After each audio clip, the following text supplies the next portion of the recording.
सूचना अनुसार ढेंकानाल जिला हिंदोल ब्लॉक रासोल पंचायत नुआपटना ग्राम को नहीं 4 नंबर जल विभाजक प्रकल्प कमिटी गठित। ए कमिटी मनमुखी गठन कर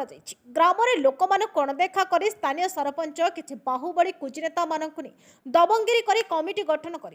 कमिटी सभापति संपादक मेंबर क्यों माने अच्छे ग्रामवासी मैंने आज पर्यंत जानीपारी ना।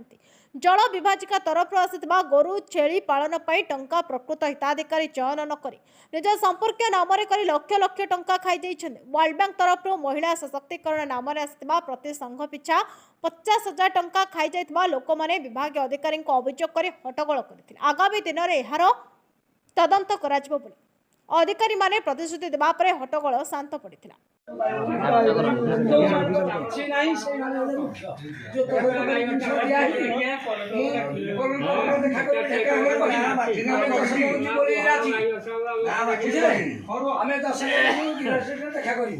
ए विषय ठीक अछि भाई सुनंदो खाली जल विभाजिका संघ विषय में गोटे मिनिट कहि दोछि हमर किछि नै समान लोन खाइ वाटर साइड एरिया जो एरिया भीतर जाउ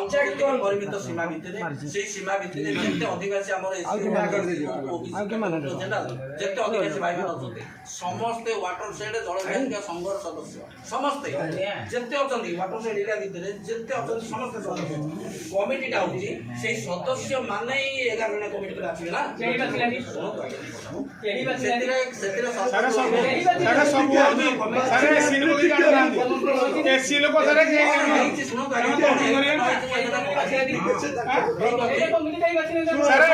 सारे कमिटी बच्चा ए सीलो को नॉमिनेट करके जाना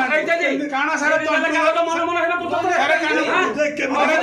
हेना केमिति को एमिटा बापा तुम करजो सरपंच मा धरतम करजो ए सरपंच मा ध्यान दे गलेनी की करजो सेका तो छोड़ी दिया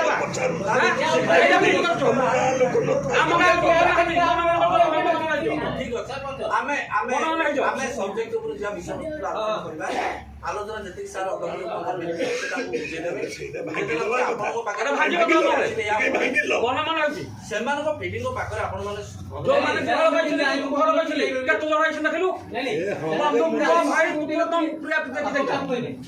ताको कमिटी को बे ताको कमिटी ताको जो मारी आसीबे से मन मारी पिटी काटे बसेबे हमको आनी मेनी भाई तो सुनो नांदी कहू ना कि जे आ ओके सुनो ठीक है हां कहबा ढेंकानाल जिला प्रशांत कुमार नायक रिपोर्ट बहुजन मीडिया।